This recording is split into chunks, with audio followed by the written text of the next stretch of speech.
Look, guys, my very first seedlings for this garden season, spring 2024, have come out of their little hiding places. Nasturtiums, or maybe it's Nasturtiums. I don't know. I think it's Nasturtiums. Let's talk about them today, a little bit about what they are, why they are good to have around, basically what you can use them for, and why I chose to have them in my garden this season and why you should too. So first of all, let's talk about what they are. As you can see, they are a very pretty flower.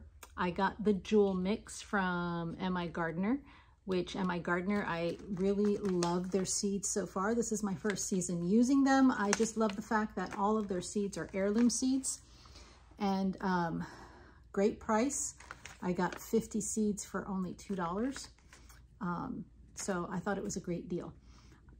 Nasturtiums are a perennial flower here in the South anyway. It's considered a perennial. The botanical name is, and I'm going to look at this while I'm telling you, Trophaeum majus. Who knows if I'm pronouncing that the right way? Trophaeum?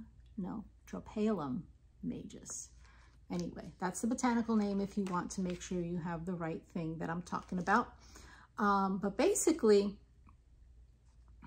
they are an edible plant. The leaves and the flowers are both edible. Super easy to grow. They were actually the very first seedling that popped up after, I think on the third day, they started sprouting for me.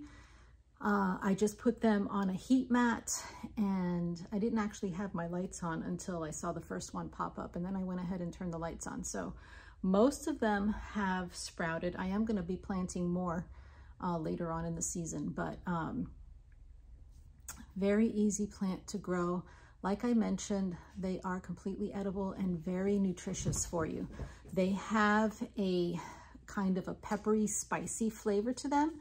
And I'm only telling you not from personal experience because I have not ever eaten them before. Another reason why I'm excited to have them in my garden this year is because I want to give them a try. So leaves and flowers, both spicy, peppery type flavor, with the flowers being more mild than the leaves, but great addition for salads. Beautiful colors, as you could see, and they come in different varieties, not just these. You can get them in all different colors. So just something very pretty to have on the table and very nutritious to eat. That is one reason why you might want to try having nasturtiums and growing them for yourself. Another reason is the actual benefit of having them in your garden. Why do I say that? As many of you know, I had a battle of the bugs last year. Well, in my learning from other gardeners, those who are much more experienced than I am, I found out that nasturtiums are awesome at helping with beneficial bugs. They will attract your ladybugs. They will attract, let's see, I'm looking at my notes here again because I don't remember. They will attract ladybugs, lacewings, and hoverflies, all wonderful bugs to have in your garden to help with your other pests, okay? But not only that, a lot of people plant these as a trap crop. What does that mean?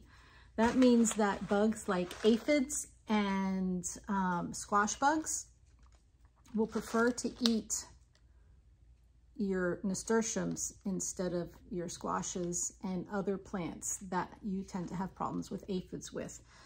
So it's like a win-win situation here where, number one, you're attracting your beneficial insects like your ladybugs, and number two, you're also attracting the aphids, which will feed your ladybugs. And then of course, if you don't have as many aphids around because the ladybugs are eating them, or the aphids are not bothering your other plants, then you're going to have less ants because ants love aphids, and yeah, then that creates a whole nother problem. So there's lots of reasons why to have the nasturtiums in your garden or as part of your vegetable garden.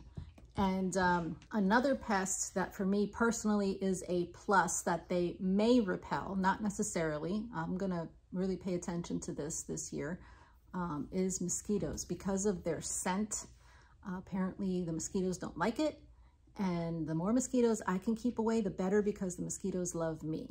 They love me. So I really like to have something that they don't like in the yard and repel them and just keep them away altogether. So nasturtiums is one of the plants I am planting for mosquitoes this year as well. I have several because I want to have them spread out all over the place, and hopefully I can keep the mosquitoes away as well. So where do you want to plant these? Basically, you'd want to have them near but not intermixed with the plants that you're trying to protect. So, you know, maybe 5 or 6 feet away from your squashes or your peppers or your tomatoes or any of your other vegetables that are susceptible to aphids and squash bugs and things like that. As far as growing them, I went ahead and I planted mine about 3 weeks or so before my last frost date. I'll probably have them in the ground a couple, 3 weeks after my last frost date. They're doing really well here indoors under my grow lights. And then when I put them outside, they just need some nice, moist, well-draining soil. And they prefer full sun to partial shade, depending on the area that you're in. For me here in Florida, where it's really super hot, I'm probably going to put them in a partial shade area because that'll just help prolong their growing season. But again, I do plan on succession planting them so that I always have some around because of the benefits of having them.